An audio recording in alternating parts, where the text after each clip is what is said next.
Si spacciano per operatori di Girgenti Acque, riuscendo il più delle volte ad entrare anche nelle abitazioni dei cittadini e a mettere a segno delle truffe.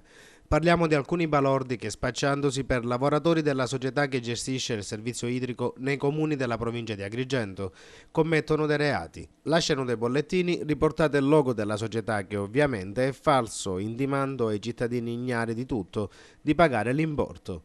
È ovvio che il conto corrente è diverso da quello intestato alla società. Adesso è proprio Girgenti Acque, a seguito delle numerose segnalazioni, che avverte i cittadini e li raccomanda a non cadere nella truffa. A questo proposito, la società ritiene opportuno informare gli utenti che gli operatori di Girgenti Acque SpA sono muniti di appositi tesserini recanti il logo dell'azienda e i propri dati anagrafici. Possono chiedere di accedere al vano contatore se lo stesso è ubicato dentro la casa e non su strada pubblica, per rilevare i consumi idrici.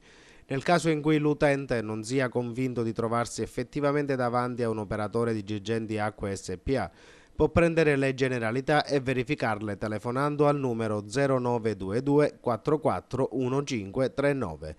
Si ricorda, scrivono dalla società, che gli operatori di Girgenti Acque SpA non sono in alcun modo autorizzati a richiedere somme di denaro e che le bollette emesse sono recapitate in una busta chiusa con il logo dell'azienda, dove si riportano tutte le informazioni relative all'utenza.